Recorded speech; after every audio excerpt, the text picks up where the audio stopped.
이 개념은 반드시 아셔야 됩니다. 초장기 국채를 발행을 해서 작년보다 1.3조 위안을 더 많이 발행을 해서 뭘 할 거냐. 3천억 위안 정도는 소비재, 이구 환신에 쓰는 데 쓸 것이고 5천억 정도의 특별국채는 은행의 자본금 확충에 쓸 겁니다. 그리고 지방정부 채권, 즉 전항채라고 하는 특수목적 채권은 정해진 데 쓰게끔 되어 있습니다. 그 정해진 곳이 바로 IT 산업이라든가 데이터 경제, 저공 경제 등에 들어갈 것이고 과거의 빚을 갚는데 음성채무 상환에 쓰도록 그렇게 되어 있습니다. 그래서 이 지방정부 특별채권 4.4조 위안도 작년보다 5천억 위안을 더 늘린 거죠. 네, 안녕하십니까. 중국 경제와 투자의 데이터베이스 상하이 클래스입니다. 오늘은 간단히 지난 주말에 나온 PMI, 즉 구매자 관리 지수하고 오늘 막 정부 업무 보고를 끝낸 전인대의 총리 보고서를 간단히 둘러보겠습니다. PMI는 아시다시피 50을 넘어가면 경기가 확장된다. 그런 의미입니다. 지난 2월 달에 제조업 PMI가 이제 중국 통계국에서 나온 자료를 갖다 제가 정리를 한 거고요. 제조업 PMI가 50.2를 기록을 했죠. 그래서 전월 대비해서 1.1포인트가 상승을 했고 제조업 PMI 같은 경우는 50.4, 전월 대비 0.2포인트 정도 올랐고 종합 PMI도 51.1로서 지난달보다 1포인트 정도 상승했습니다. 제조업, 비제조업, 종합 이 3지표가 다 50을 넘으면서 시장의 기대를 초과한 거는 분명히 있습니다. 특히 제조업 데이터가 매우 중요한데 좀 보면 먼저 복공이라 그러죠. 설 이후에 기업들의 업무 재개, 특히 대기업들의 업무 재개가 빨랐고 중소기업들은 역시 조금 느리죠. 그런데 이것도 제 생각에는 정부의 재정 정책적인 지원하고 딥시크 효과로 설비 투자 등을 늘리는 그것이 조기에 집행된 그런 영향도 있을 것 같습니다. 두 번째로는 신규 주문이 전월 대비해서 한 1.9% 정도 증가하고 수출 주문도 여전히 2% 이상 증가하면서 역시 이것은 이제 미리 주문을 확보하는 경쟁. 왜? 관세가 때려맞기 전에 물건을 미리 선적해서 밖으로 내보내려고 하는 그런 움직임이 있었을 것입니다. 비제조업 부문에서는 건설업이 전월 대비해서 3.4%가 늘어났고 또 토목공사도 PMI가 거의 65%를 넘어갈 정도로 해서 이제 인프라 건설이 상당히 가속화되고 있는 거는 맞는 것 같습니다. 즉 국내 투자가 작년에 지지부진했었는데 이번에는 좀 빠르게 진행되고 있다. 그래서 작년 대비해 가지고 시장 예상보다 조금 빠르게 진행되고 있습니다. 하지만 PMI 데이터를 보면서 또 우려할 점도 있습니다. 먼저 원자재 재고가 감소를 하는 반면에 완제품 재고가 1.8% 증가했는데 이것을 긍정적으로 보는 뭐 증권사나 이런 현지 증권사들은 원자재 소비가 빨라지고 있고 생산이 가속화되었다고는 하지만 근데 제가 볼 때는 이제 원자재 가격은 그대로예요. 안 올랐어요. 그러다 보니까 원자재 소비가 늘었다고 해석하기보다는 기업들이 돈 주고 사는 걸 갖다가 좀 뒤로 미룰 수도 있다 이렇게 보입니다. 그리고 또 완제품 재고도 늘어나고 있는데 이게 완제품 가격이 오르는 것도 안 보이고 있다고 판단되기 때문에 이것도 역시 수요가 늘어서라기보다는 아직은 안 팔고 있지 않을까 그렇게 생각이 됩니다. 그래서 기업들이 원자재 구매를 미루고 있다 그러면 PMI가 다음 달에도 지속적으로 이렇게 좋은 모습을 보일지는 좀 봐야 될 겁니다. 그리고 두 번째는 춘절 효과입니다. 원래 중국은 통상 음력 15일, 즉 거기서 말하는 원소절이라는 게 지나야지 특히 시골은 그렇습니다. 3, 4선 도시로 갈수록 출근을 안 합니다. 근데 금년은 1월 달에 춘절이 있었기 때문에 2월 달에 PMI의 반등이 조금 더 세게 나타나는 그런 계절적인 특성이 있었습니다. 그래서 이런 것도 감안한다 그러면 1월과 2월의 데이터가 비교적 그냥 평균적으로 보면 평이하다. 그런데다가 이제 아까 말씀드린 대로 수출의 선행 효과도 있었을 겁니다. 그래서 관세를 부과하면은 좀 영향을 받게 되는 3월 말 4월 정도 되면은 조금 부정적인 흐름이 있었을 수 있습니다.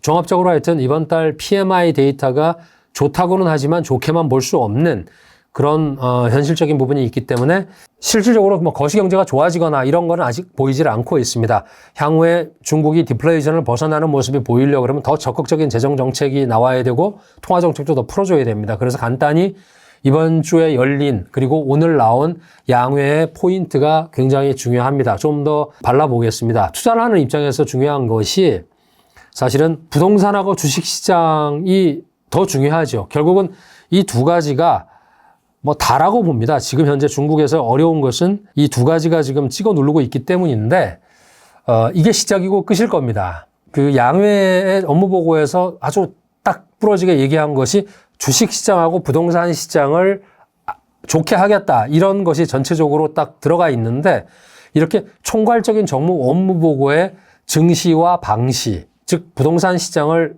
찍어 놓은 것은 이번이 처음입니다. 그래서 먼저 수치를 좀 보시면 금년도의 GDP 목표는 뭐 시장이 다 예상했죠. 5% 전후 좌우가 될 것이다. 그렇게 보고 있고 CPI는 2%. 이게 이제 저는 의미가 있다고 보는데 원래 CPI가 지금까지 중국이 몇 년 동안 계속 3%가 목표였어요. 그런데 달성을 못했죠.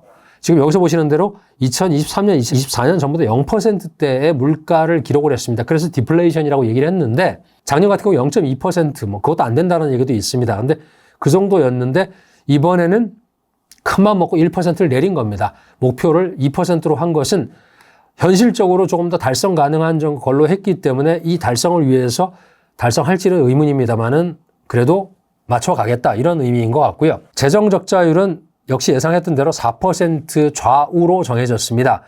금액 기준으로는 5.66조 위엔입니다. 우리 돈으로 바꾸면 1130조 원입니다. 우리나라 예산이 얼마인지 아시죠? 656조입니다. 우리 1년 예산의 거의 2배 되는 그 정도 규모를 적자 예산으로 편성을 할 수 있도록 허용을 했다. 이것이 말씀드린 대로 1130조 중국 돈으로 4% 그리고 5.66조 위엔 정도 되는 겁니다. 기존의 중국의 최고의 적자 비율은 3.8%였으니까 금액 기준으로 보면 예년보다 한 1.6조 위엔을 더 올린 겁니다. 지방정부의 전향채 발행은 4.4조 위엔입니다. 이 지방정부 전향채는 특수목적 채권이죠. 그걸 4.4조 원으로 늘렸습니다. 그래서 소비정책을 보면 이제 이구환신이라든가 뭐 육아보조라든가 뭐 이런 보조금 정책이 계속 들어갈 텐데 이런 돈들을 가지고 그럼 뭐 할 거냐. 중국의 부동산 매입을 얼마 정도 할 것인지 이런 것들이 이제 쫙 결정이 될 겁니다.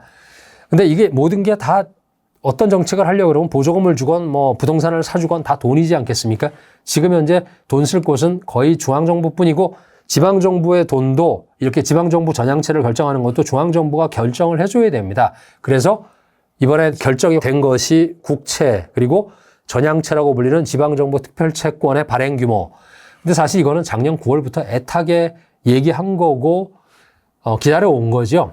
그 돈으로 뭘 하느냐. 이것이 이제 마지막에 제가 정리를 해놓은 이 표에서 나오는 대로 양신이라고 하죠. 이제 빨간색, 노란색 표현했는데 양신, 양중 그리고 뭘 할지 전향채 가지고는 어떻게 할지를 갖다가 쭉 표를 만들어놨는데 참고하시죠. 이 개념은 반드시 아셔야 됩니다. 초장기 국채를 발행을 해서 작년보다 1.3조 위엔을 더 많이 발행을 해서 뭘 할 거냐. 3천억 위엔 정도는 소비재, 이구환신에 쓰는 데 쓸 것이고 5천억 정도의 특별국채는 은행의 자본금 확충에 쓸 겁니다. 그리고 지방정부 채권, 즉 전항채라고 하는 특수목적 채권은 정해진 데 쓰게끔 되어 있습니다. 그 정해진 곳이 바로 IT 산업이라든가 데이터 경제, 저공 경제 등에 들어갈 것이고 과거의 빚을 갚는 데 음성 채무 상환에 쓰도록 그렇게 되어 있습니다. 그래서 이 지방정부 특별채권 4.4조 위엔도 작년보다 5천억 위엔을 더 늘린 거죠.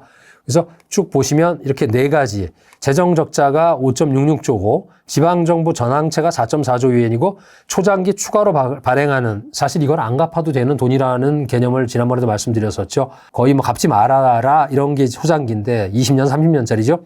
1.3조 위엔 그리고 별도로 특별국채를 발행을 해서 5천억 위엔 정도는 은행에 들어가는 겁니다. 그래서 이번에 추가로 배정된 돈이 11.86조 위엔입니다. 이걸 가지고 정부는 이렇게 저렇게 쓰겠다고 정해놓은 것입니다.